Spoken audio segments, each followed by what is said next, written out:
दाखवलेलं नाही. बघा त्या चित्रेचं आणि त्या पाटणकर सरांचं असं एक म्हणणं झालं की बाबासाहेब आंबेडकर या भारतामधले रहिवासी आहेत आणि या भारतामधले रहिवासी असून बाबासाहेब आंबेडकर एक तज्ञाचं प्रतीक आहे, ज्ञानाचं प्रतीक आहेत. कारण बाबासाहेब आंबेडकरला काय म्हणायचे लोक? ज्ञानाचं प्रतीक, सिम्बॉल ऑफ द नॉलेज, म्हणजे ज्ञानाचं प्रतीक, ज्ञानाचा सागर. बाबासाहेब आंबेडकरला असे अनेक ज्ञानीवंत संज्ञेने बाबासाहेब आंबेडकर प्रख्यात या जगामध्ये आहे. आणि मग त्या चित्रेचं आणि प्राचार्य पाटणकरांचं म्हणणं झालं की बाबासाहेब आंबेडकरांचं या भारतातील जेवढे काही महाविद्यालय आहेत, विद्यापीठ आहेत, तर या एकाही विद्यापीठानं कुठल्याच पद्धतीचा सन्मान केला नाही, त्यांचा कुठल्याच पद्धतीनं त्यांचा आदर केला नाही किंवा त्यांचं कुठेही स्वागत सुद्धा केलं नाही. की एवढा मोठा न्यूयॉर्कच्या महाविद्यालयामधून, न्यूयॉर्कच्या विद्यापीठामधून हा माणूस लॉची डिग्री कमावून आणलेला आहे. कारण भारतामध्ये दुसरं कोणी डिग्री कमावून आलेलं नव्हतं. तरीही सुद्धा या देशानं बाबासाहेब आंबेडकरला स्वीकारलं नाही. कारण एवढा काय होता या देशामध्ये, भारतामध्ये काय दडलेलं होतं? जातीभेद दडलेला होता. कारण बाबासाहेब हे पुण्य समाजचे होते, अस्पृश्य समाजाचे असल्यामुळं बाबासाहेब आंबेडकरांनी कितीही ज्ञानाचा आगर जरी गाठला असेल तरीही बाबासाहेब आंबेडकरांना हे लोक मानायला तयार होती. परंतु मात्र न्यूयॉर्कच्या विद्यापीठानं असं ठरवलं की बाबासाहेबांचाच नव्हे तर बरोबर बाबासाहेबांची ज्या भावी पत्नी आहेत रमाबाई, त्यांचा सुद्धा या ठिकाणी काय झाला पाहिजे? सत्कार झाला पाहिजे, त्यांचा सुद्धा त्यांनी आदर केला पाहिजे. म्हणून त्या न्यूयॉर्कच्या विद्यापीठानं काय केलं? बाबासाहेब आंबेडकरांचा सत्कार समारंभ घेतला. इतकेच नव्हे तर ज्या मुंबई विद्यापीठाचे आंबेडकर हे विद्यार्थी होते, त्या मुंबई विद्यापीठाने सुद्धा ही बुद्धी दाखवली नाही आणि आंबेडकराचा सन्मान करण्यात एका परदेशी विद्यापीठाने पुढाकार घ्यावा, ही एक विचित्र विधी घटना आहे. त्यावेळी भाषण करताना आंबेडकर म्हणाले, जरी माझा स्वभाव तापट असला आणि सत्ताधारी लोकांशी अनेक प्रसंगी माझे खटके उडालेले असले तरी मी भारताविषयी प्रदेशात काही कडवड बोलेन, असा चुकीचा ग्रह त्यांनी करून घेऊ नये. म्हणजे बाबासाहेब आंबेडकरांच्या मनामध्ये डळमळता वाटू लागली. म्हणजे का? की ही जी का काँग्रेसची मंडळी होती, ही काँग्रेसची मंडळी काय म्हणायची की बाबासाहेब आंबेडकर हे एक काय आहेत? कडवड बुद्धीचे आहेत आणि ते निश्चितच आमच्या समाजाबद्दल, हिंदू संस्कृतीबद्दल मनामध्ये काहीतरी तुच्छतेचे विचार गातील किंवा कडवड विचार गातील. म्हणून असं बाबासाहेब आंबेडकर स्वतःहून सांगतात की माझ्याबद्दल तुमच्या मनामध्ये कुठल्याही पद्धतीची डळमळता तुम्ही बाळगू नये. कारण मी या भारतातल्या हिंदू संस्कृतीविषयी मी मनामध्ये कुठलाही गंदे शब्द किंवा कुठलेही वाईट विचार माझ्या मनामध्ये मी ठेवत नाही आहे, असं बाबासाहेब आंबेडकर ठणकावून सांगतायत. भारताविषयी परदेशात काही कडवड बोलेन असा चुकीचा ग्रह त्यांनी करून घेऊ नये. मी देशाशी केव्हाही विद्रोह केला नाही, देशाचे हितच हृदयात सतत बाळगले. म्हणजे मला या देशाबद्दल काय आहे? अभिमान आहे. कारण मातृभूमी ही सर्वांची भूमी आहे, म्हणून या मातृभूमीबद्दल मला सुद्धा एक काय आहे? अभिमान आहे. परंतु ही जी काही काँग्रेसची मंडळी होती, गांधी असतील, नेहरू असतील, लालबहादूर शास्त्री असतील, पंडित नेहरू असतील, हे अनेक जी काँग्रेसची मंडळी होती, या सर्व संज्ञ मंडळीनं बाबासाहेब आंबेडकरांना या भारताचं काय समजलं होतं? देशद्रोही आहेत, हे समाजकंटक आहेत, समाजाला हीन लेखणारे आहेत, समाजातले हीन प्रवृत्तीचे आहेत, अशा पद्धतीच्या वाईट घोषणा बाबासाहेब आंबेडकरांबद्दल ही काँग्रेसची मंडळी देत होती. कारण का? की बाबासाहेब आंबेडकर या इंग्रज लोकांच्या सहकार्यानं वागत होते. इंग्रज लोकांच्या सोबत अतिशय चांगले घनिष्ठ संबंध बाबासाहेब आंबेडकरांचे असल्यामुळं या काँग्रेसच्या मंडळीच्या पोटामध्ये दुखत होतं. गोलमेज परिषदेच्या वेळी देशाच्या हिताच्या दृष्टीने मी गांधीजीच्या पुढे 20 मैल होतो. आंबेडकर 1 जून 1952 रोजी मुंबईहून विमानाने न्यूयॉर्कला जायला निघाले. म्हणजे बाबासाहेब आंबेडकर स्वतःहून सांगतात की जेव्हा गोलमेज परिषद भरली होती आणि त्या गोलमेज परिषदेमध्ये जेव्हा या भारताचा विषय मांडायचा होता, तेव्हा मात्र मी गांधीजीच्या समोर 200 पावलं पुढे होतो. कारण का? की या भारताला स्वातंत्र्य मिळून स्वातंत्र्य मिळाले आहे आणि या स्वातंत्र्य मिळाल्यानंतर या देशाचा म्हणजे भारताचा राज्यकारभार हे अतिशय चांगल्या लोकांच्या हातामध्ये गेला पाहिजे. या ठिकाणी समता, ममता, बंधुत्व, न्याय आणि अशा प्रकारे या देशाची अर्थव्यवस्था असली पाहिजे. अशाच प्रकारे या देशामधला कारभार असला पाहिजे आणि कुणीही उच्च नाही, कुणीही नीच नाही, अशा पद्धतीची समान वागणूक या देशामध्ये असली पाहिजे. यासाठी बाबासाहेब आंबेडकर या काँग्रेसच्या मंडळीसोबत जुळून मिळून राहण्याचा प्रयत्न सतत करत होते आणि त्यांना सुद्धा आपल्यासोबत वागून घेत होते. त्यांच्या अनुयायांनी आणि चाहत्यांनी सांताक्रूज विमानतळावर त्यांना निरोप दिला. कोलंबिया विद्यापीठात 5 जून रोजी पदवीदान समारंभ झाला. त्या दिवशी 5 विख्यात गृहस्थांना डॉक्टर ऑफ लॉ ही बहुमानाची पदवी देण्यात आली.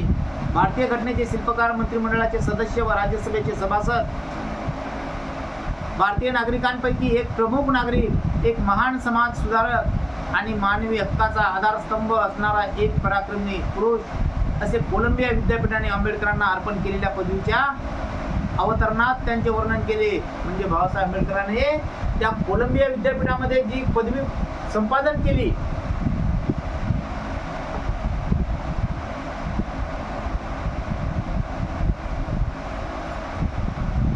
डॉक्टर ऑफ लॉ, म्हणजे त्या लॉ कायद्यामध्ये बाबासाहेब आंबेडकरांना PhD केली.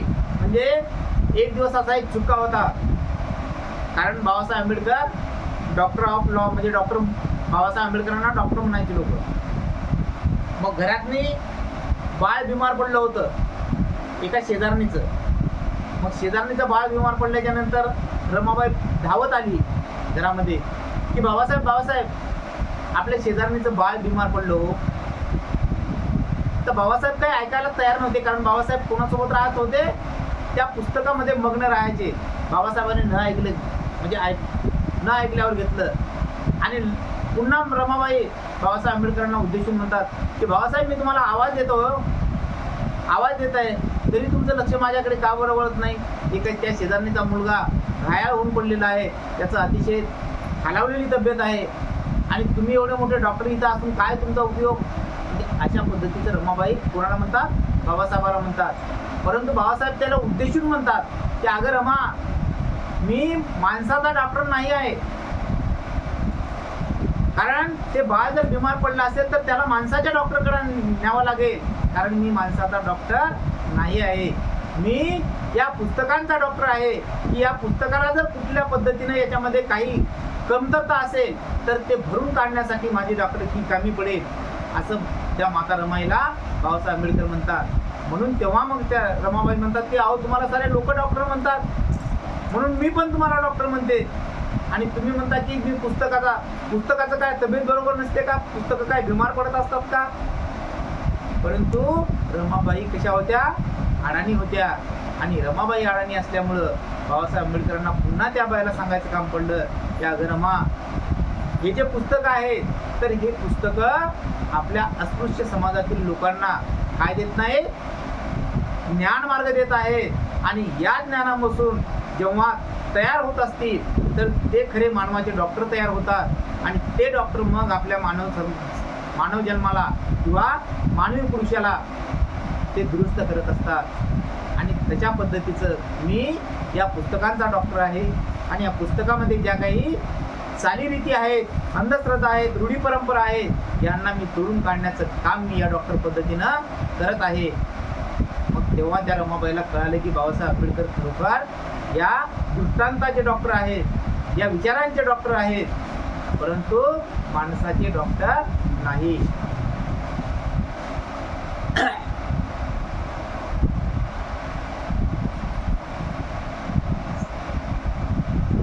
आंबेडकर 14 जून रोजी मुंबईस परत आले. दुसऱ्या दिवशी वृत्तपत्राच्या प्रतिनिधींना दिलेल्या भेटीत ते म्हणाले की अमेरिकन लोक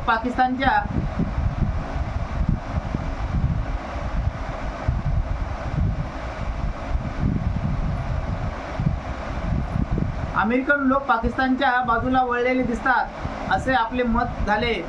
हे असे कसे याबद्दल तेही लोकांना विचारतात. आंबेडकरांना कळले की परदेशात पाठविण्यात येणाऱ्या प्रतिनिधींची व राजदूतांची निवड पाकिस्तान काळजीपूर्वक करते आणि भारतातून प्रदेशात जाणारे प्रतिनिधी व राजदूत हे अनुभवी असतात. हिंदुस्थानला भेट देऊन गेलेल्या अमेरिकन प्राध्यापकांचे मत असे झाले की येथील विद्यार्थ्यांना फार कनिष्ठ प्रतीचे शिक्षण मिळते, त्यांना पुरेसे ज्ञान आणि मार्गदर्शन मिळत नाही, संशोधनासाठी आणि स्वतंत्र विचारासाठी तेथे त्यांना प्रेरणा मिळत नाही, असेही ते म्हणाले. थोड्या दिवसानंतर आंबेडकर व अशोक मेहता यांनी मुंबईतील झालेली लोकसभेची निवडणूक रद्द व्हावी असा निवडणूक न्यायमंडळापुढे अर्ज केला. त्यात त्यांनी म्हटले होते की दुहेरी मतदारसंघातील एकाच इच्छुकाला 2 मते टाकण्याविषयी प्रचार झाल्याने त्या निवडणुकीमध्ये भ्रष्टाचार झाला, म्हणून त्या निवडणुका रद्द ठरवाव्या. त्या अर्जाविरुद्ध श्री अ डांगे देशमुख, डॉक्टर वि.वा. गांधी आणि नारायणराव काजोळकर इत्यादी प्रतिपक्षी होते. 1952 सालच्या ऑक्टोबरच्या पहिल्या आठवड्यात निवडणूक न्यायमंडळापुढे अर्जाची सुनावणी झाली.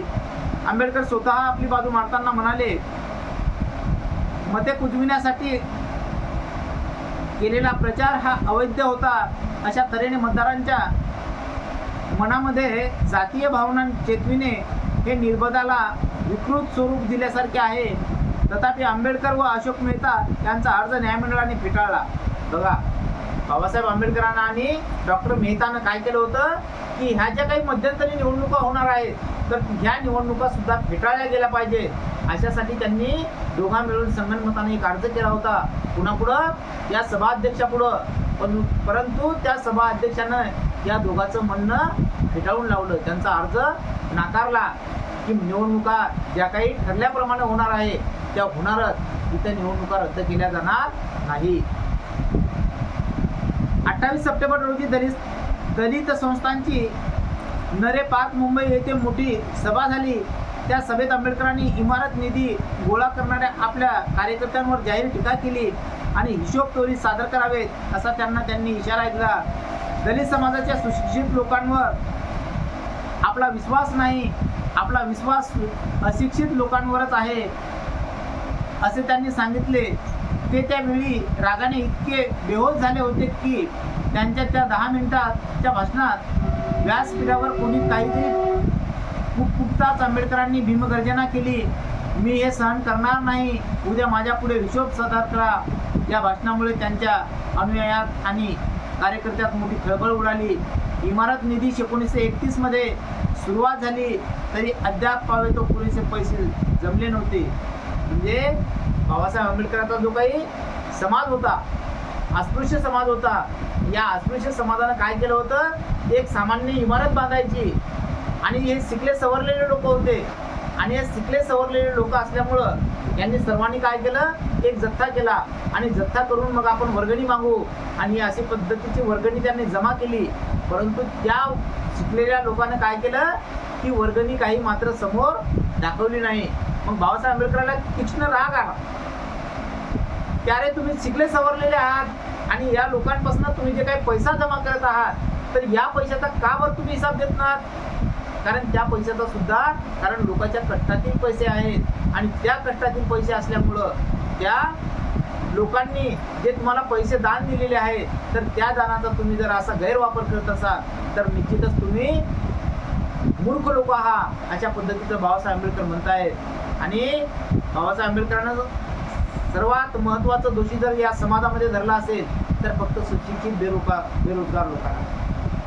कारण बाबासाहेब आंबेडकर म्हणत होते की या देशात जर कोणी मला धोका देईल तर फक्त शिकले सवरलेले लोक धोका देतील, अन्यथा अडाणी लोक मला धोका देणार नाही. म्हणून बाबासाहेब आंबेडकरांना वारंवार धोका देण्याचं काम जर आपल्या लोकांनी केलं असेल तर फक्त शिकलेल्या लोकांनी. बाबासाहेब आंबेडकर मुंबईमध्ये उभे राहिले तेव्हा आपल्या समाजाच्या माणसानं बाबासाहेब आंबेडकरांचा पराभव केला. सर्वात पहिले बाबासाहेब आंबेडकर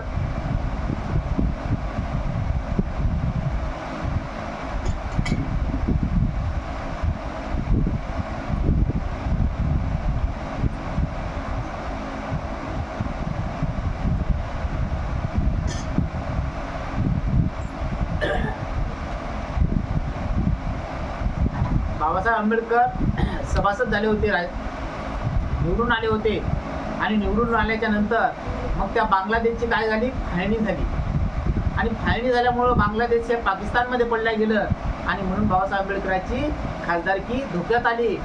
बाबासाहेब आंबेडकर पदावरून खाली झाले, कारण पाकिस्तान आणि भारत याच्यामध्ये एक मतभेद सीमा पडली आणि जो बाबासाहेब आंबेडकरांचा मतदारसंघ होता तो पाकिस्तानमध्ये गेल्यामुळं बांगलादेश तुटला आणि बाबासाहेब आंबेडकरांचं सदस्यत्व पद खाली झालं. ते सुद्धा खाली म्हणजे फाळणी कोणी केली होती? त्या काँग्रेसच्याच मंडळीने केली होती. त्यानंतर बाबासाहेब आंबेडकर मुंबईमध्ये निवडणूक लढले. बाबासाहेब आंबेडकर त्या मुंबईमध्ये सुद्धा आपल्याच जातीच्या माणसानं पाडलं, BC कांबळे नावाच्या. आणि त्यानंतर बाबासाहेब आंबेडकर अक्षरशः ढसाढसा रडले आणि चंद्रपूर मतदारसंघामध्ये उभे राहिले. त्या चंद्रपूर मतदारसंघामध्ये सुद्धा मातंगाच्या माणसानं म्हणजे कांबळे नावाच्या व्यक्तीनं बाबासाहेब आंबेडकरला त्या ठिकाणी सुद्धा पाळलं. म्हणजे बाबासाहेब आंबेडकर निवडणुकीमध्ये कदापिही निवडून येऊ दिले नाही. आणि त्यानंतर बाबासाहेब आंबेडकरांना राज्यसभेवर या काँग्रेसने काय केलं होतं? सभासदत्व पद दिलं होतं. नोव्हेंबर 1952च्या पहिल्या आठवड्यात आंबेडकर दिल्लीत गेले. 1 महिन्याचे मुंबईत परत आले. 16 डिसेंबर 1952 रोजी एलिफंटस्टन महाविद्यालयाच्या वार्षिक स्नेहसंमेलनाच्या वेळी विद्यार्थ्यांपुढे बोलताना त्यांनी आधुनिक विद्यार्थ्यांचे प्रश्न या विषयावर भाषण केले.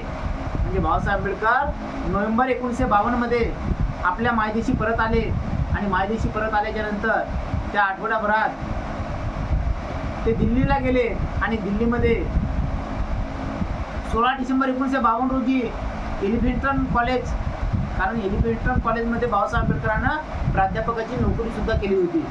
आणि त्या वर्षी त्या स्नेहसंमेलनाच्या वेळी विद्यार्थ्यांपुढे बोलताना त्यांनी आधुनिक विद्यार्थ्यांचे प्रश्न या विषयावर भाषण केले. त्यात त्यांनी असा उपदेश केला की विद्यार्थ्यांनी विद्यापीठातील शिक्षणाची पुनर्घटना करावी. आधुनिक जगातील गरजा पुरविणारे ते शिक्षण असले पाहिजे. विद्यापीठ हे ज्ञानाचे केंद्र असले पाहिजे, कारकून करण्याचे नव्हे. विद्यार्थ्यांनी लीनतेने व दीनपणे न वागता धैर्याने निर्भयपणे वागले पाहिजे. शालीनतेने वागल्यास कदाचित स्वर्ग मिळेल, परंतु या जगातील सुखाला व संपत्तीला तो पारखा होईल, असा त्यांनी औरंगाबाद येथील मिलिंद महाविद्यालयातील विद्यार्थ्यांना यापूर्वी उपदेश केला होता.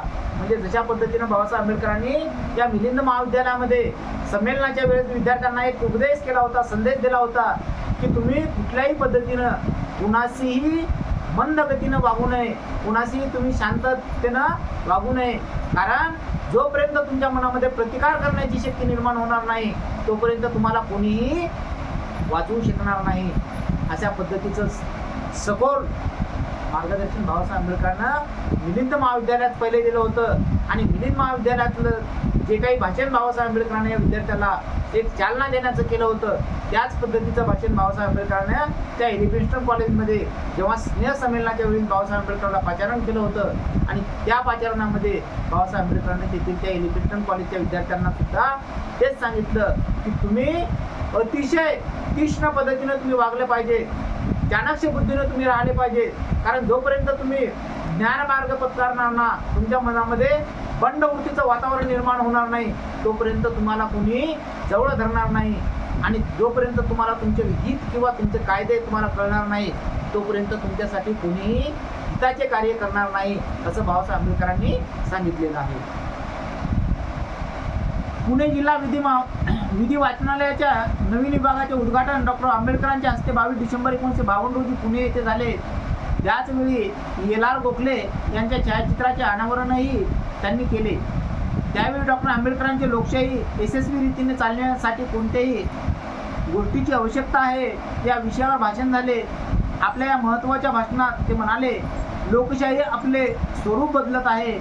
एकाच देशात ती आहे त्या परिस्थितीत राहू शकत नाही.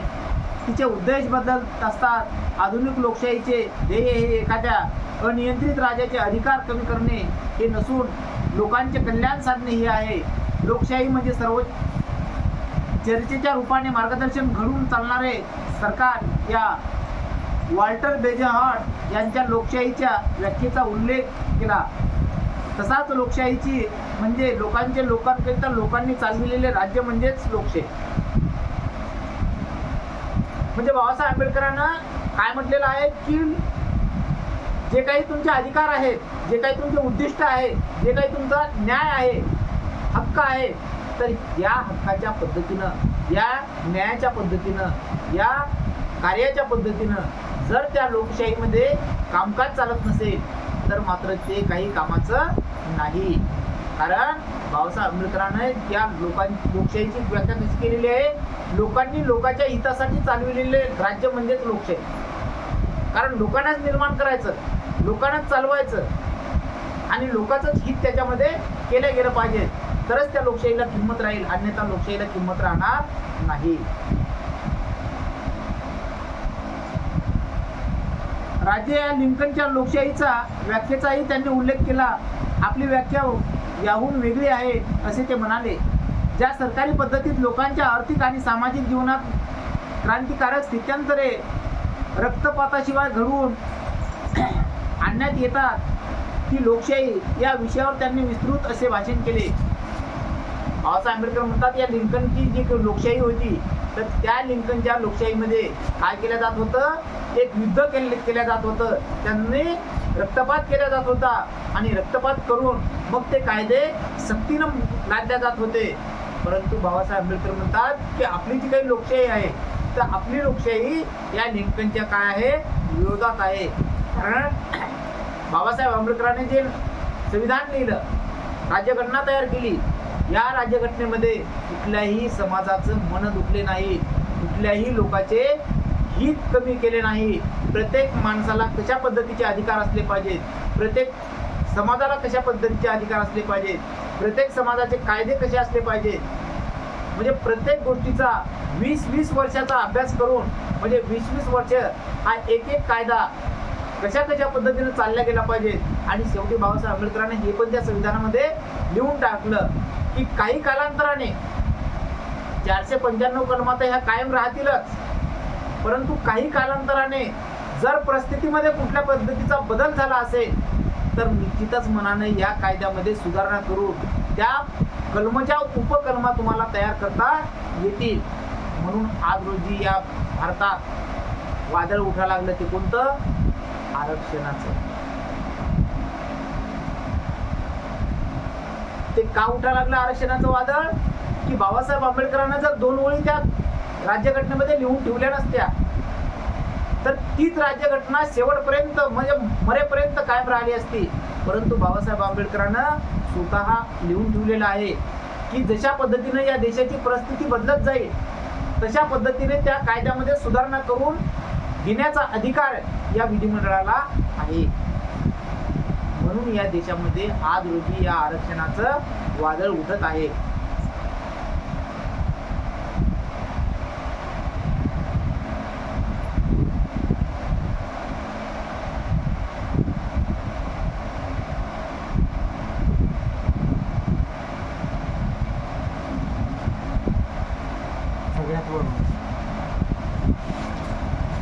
बुद्ध भगवान की जय, भीम भगवान की जय, महात्मा फुले की जय.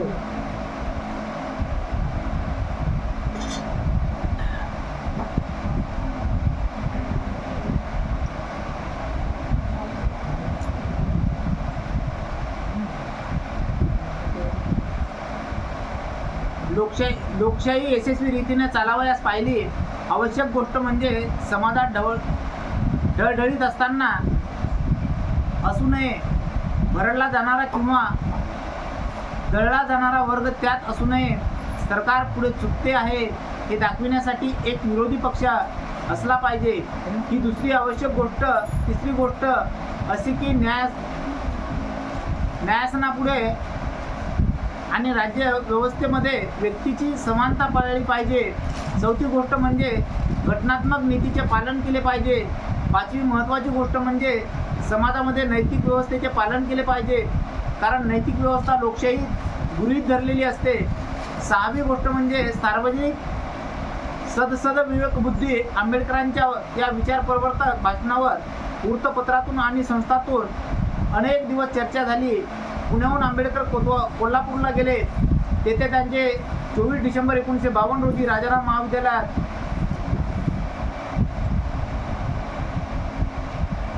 महाविद्यालयाच्या विद्यार्थ्यांच्या वार्षिक स्नेहसंमेलनात भाषण झाले. आपल्या भाषणात त्यांनी विद्यार्थ्यांना असा उपदेश केला की ज्ञान हाच मनुष्याच्या जीवनाचा पाया आहे. विद्यार्थ्यांनी बौद्धिक शक्तींचे संवर्धन करण्यासाठी आणि आपल्या बुद्धीला चालना देण्यासाठी आटोकाट प्रयत्न केले पाहिजे. विद्यार्थ्यांनी आपली विचारशक्ती वाढविली पाहिजे. मिळालेल्या ज्ञानाचा उपयोग केला पाहिजे. डॉक्टर सविताबाई आंबेडकर यांनी बक्षिसांचे वितरण केले. म्हणजे बाबासाहेब आंबेडकर जेव्हा या मुंबईतल्या महाविद्यालयावर पुण्याला गेले, पुण्याहून कोल्हापूरला गेले आणि कोल्हापूरहून च्या महाविद्यालयात म्हणजे राजाराम महाविद्यालयामध्ये जे स्नेहसंमेलन होतं, त्या स्नेहसंमेलनामध्ये बाबासाहेब आंबेडकरांना काय केलं आहे, विद्यार्थ्यांसोबत एक संवाद साधला, भाषण केलं आणि त्या भाषणामध्ये सांगितलं की विद्यार्थी हा एक काय आहे, ज्ञानाचा पाया आहे, जीवनाचा पाया आहे. विद्यार्थ्यांनी बौद्धिक शक्तीचे संवर्धन केले पाहिजे. म्हणजे विद्यार्थ्यांना ही बौद्धिक क्षमता जी आहे आपली, याचा इम्युनिटी पॉवर जो आहे हा वाढवला पाहिजे. कारण जे या पुस्तकामध्ये ज्ञानार्जन केल्या जातं ते सर्व ज्ञानमार्ग आपल्या डोक्यामध्ये साठवला पाहिजे. कारण प्रत्येक ज्ञान हे आपल्याला घेण्यासारखं असलं पाहिजे. त्या ज्ञानाचा उपयोग आपल्याला आयुष्यभर केला जातो. म्हणून बाबासाहेब आंबेडकरांना त्याची संवेदनशीलता सुद्धा आपण पाळली पाहिजे. मनुष्याच्या जीवनाचा पाया आहे. विद्यार्थ्यांनी बौद्धिक शक्तीचे संवर्धन करण्यासाठी आणि आपल्या बुद्धीला चालना देण्यासाठी आटोकाट प्रयत्न केले पाहिजेत. विद्यार्थ्यांनी आपली विचारशक्ती वाढविली पाहिजे. मिळालेल्या ज्ञानाचा उपयोग केला पाहिजे. आणि डॉक्टर सविताबाई आंबेडकर यांनी बक्षिसाचे वितरण केले. म्हणजे या स्नेहसंमेलनामध्ये ज्या ज्या विद्यार्थ्यांना अतिशय कष्टाने त्या स्नेहसंमेलनामध्ये कोणी नाटकात भाग घेतला असेल, कोणी वक्तृत्व स्पर्धेमध्ये भाग घेतला असेल, कोणी खेळामध्ये भाग घेतला असेल, तर त्यांचं जे काही बक्षीस वितरण समारंभाचा कार्यक्रम होता, तर त्या बक्षीस वितरणाच्या समारंभाचं पारितोषिक वाटण्याचं काम कोणी केलं होतं, बाबासाहेब आंबेडकरांच्या दुसऱ्या पत्नी भावी सविताबाई आंबेडकर यांनी केलं होतं. कोल्हापुरातील स्त्रियांच्या प्रचंड समुदाय आंबेडकरांना मानपत्र देण्यासाठी जमला होता. त्यांच्या मानपत्रात उत्तर देताना आंबेडकरांनी हिंदू संहिता विधेयकाचा उल्लेख केला. बघा, बाबासाहेब आंबेडकरांना त्या विधेयकाचं आतोनात ध्यान होतं. कारण त्या हिंदू संहितेच्या विधेयकामध्ये सर्व या अस्पृश्य समाजातील लोकांचे काय साधले होते, हित साधले होतं. परंतु या हिंदू लोकांची काय केली होती, एक टिंगल केली होती, मस्करी केली होती. त्यांचे अधिकार त्याच्यामध्ये छाटण्याचे प्रयत्न केले होते. कारण हिंदूमध्ये सांगितलेलं होतं की स्त्रीला चूल आणि मूल एवढाच अधिकार असला पाहिजे. स्त्री ही कुठल्याच पद्धतीनं सुशिक्षित झाली नाही पाहिजे, तिला शिक्षण घेता नाही आले पाहिजे. अशा पद्धतीचं वर्तन या मनूच्या ग्रंथामध्ये समाविष्ट केलं होतं. आणि या हिंदूंचा कारभार या मनूच्या ग्रंथानुसार चालत होता. परंतु बाबासाहेब आंबेडकरांनी जेव्हा या देशाचं संविधान लिहिलं, राज्यघटना तयार केली आणि 1950 सालापासून या देशाच्या राज्यघटनेनुसार कारभार चालू लागला, तेव्हा मात्र या मनूतले जे जे विचार होते ते विचार काही कालांतराने जशा पद्धतीनं होत चालले तशा पद्धतीनं दूर केल्या जात होते. आणि त्यांनी सांगितलं की भारतातील प्रमुख स्त्री नेत्यांपैकी कोणीही स्त्रियांच्या सामाजिक प्रगतीमध्ये उत्साह दाखविला नाही. हिंदू संहिता विधेयकाची स्थिती आता नासक्या रसायनात दूध मिसळावे तशी झाली आहे. जर भारतीय स्त्रियांना हिंदू संहिता विधेयक लोकसभेतून स्वीकृत करून घ्यायचे असेल तर उपोषण करणाऱ्या भल्या 2 लठ्ठ बाया त्यांनी शोधून काढाव्या, म्हणजे काम भागेल. म्हणजे बाबासाहेब आंबेडकर काय म्हणतात की हे जे काही हिंदू संहितेचं जे विधायक आहे, तर हे विधायक कोणाच्या विरोधात होतं, या हिंदू लोकांच्या विरोधात होतं, या हिंदुस्थानच्या विरोधात होतं. परंतु या हिंदू संहितेच्या विधेयकामध्ये या स्त्रियांना, म्हणजे बाबासाहेब आंबेडकर म्हणतात की तुम्हाला जर हिंदू संहितेचं विधायक तुमच्या सभागृहामध्ये मंजूर करायचं असेल तर मग तुम्हाला दुसरं तिसरं कोणीही शोधावं लागणार नाही, तर तुम्हाला लठ्ठच्या लठ्ठ 2-3 बाया तुम्हाला शोधावं लागतील आणि त्या बायाच्या हातामध्ये ते हिंदू संहितेचा विधायक द्यावं लागेल आणि ते विधायक तुम्हाला त्या सभागृहामध्ये मंजूर करून घ्यावं लागेल, तरच ते विधायक तुमचं मंजूर होईल, अन्यथा होणार नाही. कारण त्या विधायकामध्ये सर्वात महत्त्वाचं काय सांगितलं होतं की स्त्रियांना समानतेचा अधिकार असला पाहिजे, स्त्रियांना पुरुषा समान जागा असल्या पाहिजेत, स्त्रियांना प्रेग्नन्सीमध्ये म्हणजे ते त्यांचा जे डिलिव्हरीचा पिरियड आहे त्या पिरियडमध्ये त्यांना रजेवर असताना सुद्धा पगारचा दर्जा मिळाला पाहिजे, पगारी मिळाल्या पाहिजेत. म्हणजे हे सर्व स्त्रियांबद्दलचे जे काही हक्क आणि अधिकार होते ते या हिंदू संहितेच्या कायद्यामध्ये समाविष्ट केलेले होते.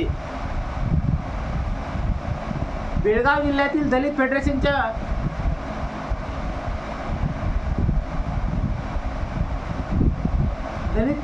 बेळगाव जिल्हा शाखेच्या विद्यमाने भरलेल्या सभेत 50,000 लोकांपुढे भाषण करताना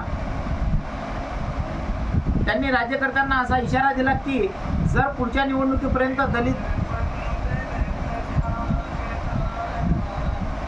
दलित वर्गाची सुधारणा झाली नाही तर दलित फेडरेशनला कडक उपाय योजावे लागतील. मग सरकारी शासन यंत्र खिळखिळे होऊ अराजक माजेल. गतकालीन फ्रेंच आणि रशियन राज्यक्रांत्यामुळे झालेल्या भयंकर परिणामाची राज्यकर्त्यांना आठवण देऊन त्यांनी भीमगर्जना केली. मी 2-3 वर्षे किंवा पुढच्या निवडणुकीपर्यंत वाट पाहीन. त्या मुदतीत दलित समाजाच्या लोकांचे दारिद्र्य आणि दुःख कमी झाले नाहीत आणि विचार विनिमय होऊन त्यातून एखादी नवीन योजना पुढे आली नाही तर मला कडक उपाय योजने भाग पडेल. दलित समाजाच्या भवितव्यांचा प्रश्न व भाषणात त्यांनी राष्ट्राच्या विचारासाठी मांडला. बहुतेक सर्व वृत्तपत्रांनी आंबेडकरांच्या या भाषणावर टीका केली. जरी काहींना आंबेडकरांना तळमळींना उदात्तता व सखोलता याची जाणीव होती, तरी काहींना असे वाटले की आंबेडकरांना अशी मधून धमकी देण्याची सवयच असल्यामुळे या नवीन धमकीचा विशेष विचार करण्याचे कारण नाही. म्हणजे बाबासाहेब आंबेडकरांना दुःख वाटू लागलं की हा जो काही कायदा आहे तर हा कायदा तुम्ही का बरं मंजूर करत नाहीत. तरीही बाबासाहेब म्हणतात की या कायद्याचं मी 2-3 महिने अनुकरण करतो आहे. तो कायदा मी 2-3 वर्ष जोपर्यंत मी या सभागृहामध्ये आहे तोपर्यंत सुद्धा या कायद्याची मी मांडणुका मांडणारच आहे आणि जोपर्यंत या कायद्याला मंजुरात मिळत नाही तोपर्यंत मी काही मुख बसणार नाही. आणि सर्व दलित समाजाच्या भवितव्याचा प्रश्न या भाषणात त्यांनी राष्ट्राच्या विचारासाठी मांडला. आणि या विधायकामध्ये सर्वात जास्त या दारिद्र्य लोकांचे जीवन, अस्पृश्य लोकांचे जीवनमान याच्यामध्ये काय होतं, रेखाटलेलं होतं.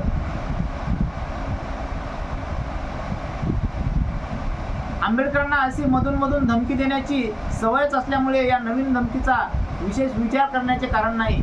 कारण बाबासाहेब आंबेडकरला या संविधानासाठी या विधायकासाठी अतिशय अशा धमक्या येऊ लागल्या की डॉक्टर आंबेडकर तुम्ही जर हे विधान पुढे मांडत असाल तर आम्ही तुम्हाला जीव मारल्याशिवाय सोडणार नाही, आम्ही तुमचा खतमा केल्याशिवाय तुम्हाला सोडणार नाही, तुमच्यासमोर आम्ही वाद करू, वादविवाद घालू, कारण आम्हाला हे विधायक मंजूर नाही आहे आणि तुम्ही वारंवार तेच विधायक पुढे आणण्याचा प्रयत्न करत आहात.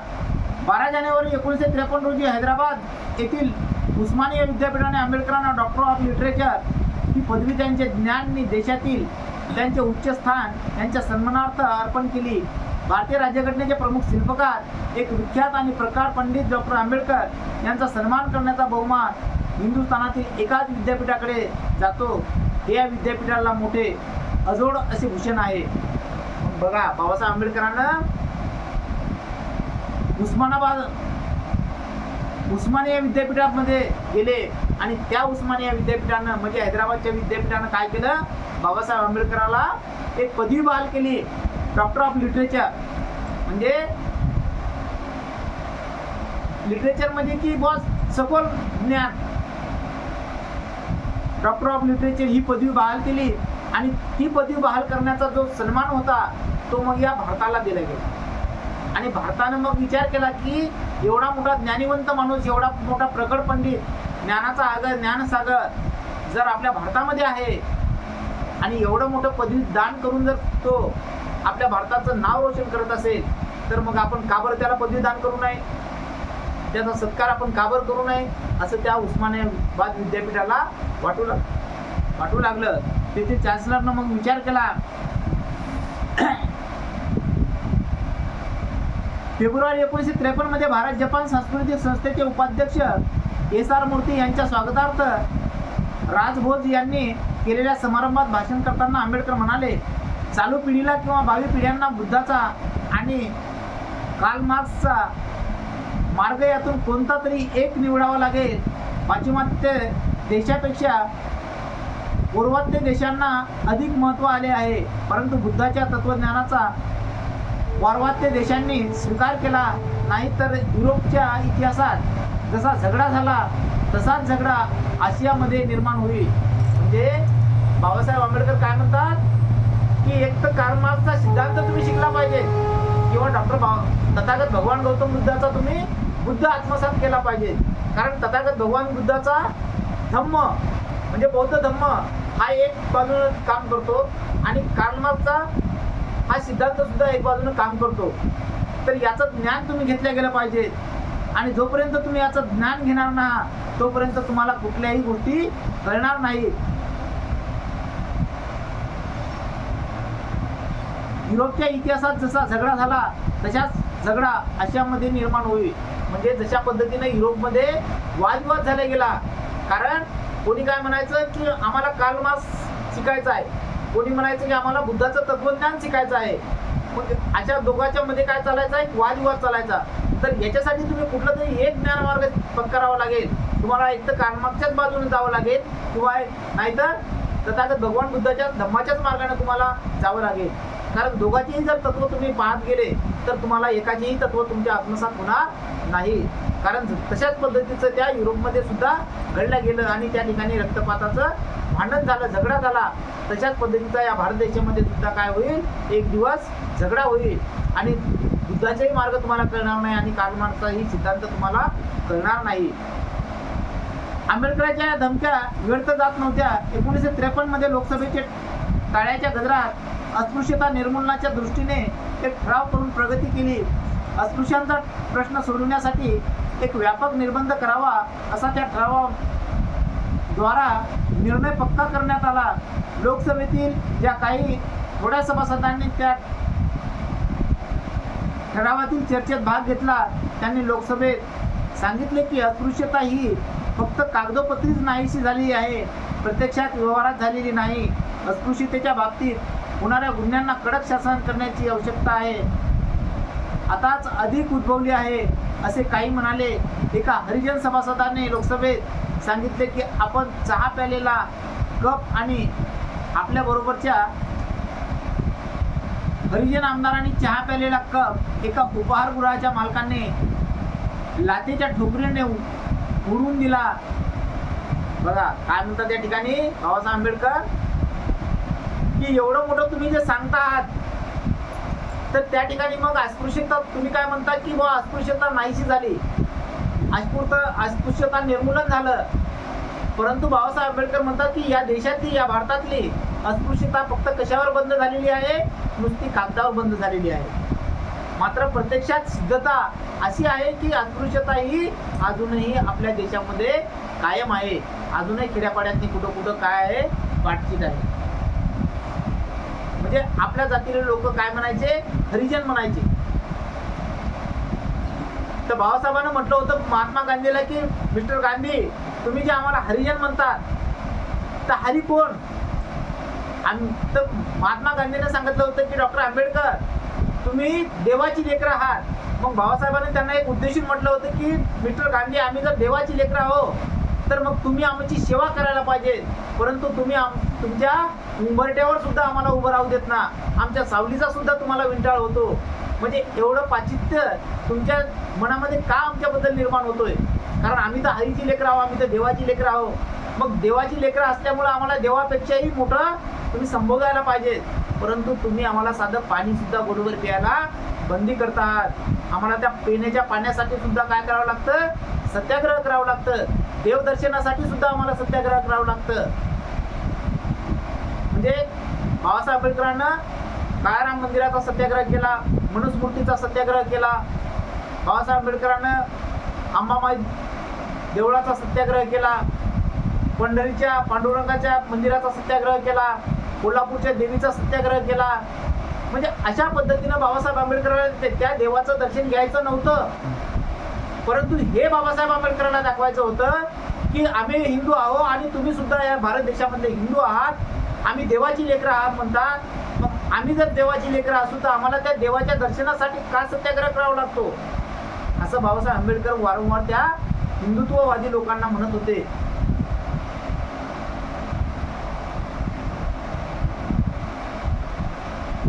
आणि एवढंच नव्हे तर तुम्ही म्हणत आहात की बुवा अस्पृश्यता नाहीशी झाली, तर मग त्या सभागृहामध्ये एक हरिजनांचा आमदार, त्या हरिजनाच्या आमदाराने चहा पिऊन ठेवलेला कप जर कोणी एखादा दुसऱ्या कोणी चहा पिलेला कप दुसऱ्याने पिलेला, सुवर्णाने जर पिलेला असेल, हिंदू लोकांनी जर पिलेला असेल, तर तो उपहार हॉटेलवाला मालक काय करतो, तो कप उचलून नेतो आणि या हरिजनांच्या पिलेला कप लातानं ठोकरून देतो. म्हणजे हा तुमचा अस्पृश्यतावाद या ठिकाणी आम्हाला उघडकीस येतोय. या अशा पद्धतीने तुम्ही म्हणतात का की या ठिकाणी अंधश्रद्धा नाहीशी झालेली आहे, अस्पृश्यताबद्दलचं कायदे आम्ही नाहीसे केलेले आहेत. तर मात्र अस्पृश्यतेचा कायदा जरीही आत्मसात केलेला होता, तरी मात्र तो कशावर केलेला होता, कागदावर केलेला होता. परंतु या भारत देशामधली अस्पृश्यता काही नाहीशी झालेली नव्हती. बोला बुद्ध भगवान की जय, भीम भगवान की जय, महात्मा ज्योतिबा फुले की जय, माता रमाबाई की जय, माता भीमाबाई की जय, माता सावित्रीबाई फुले की जय. 20 मिनिटं झाली.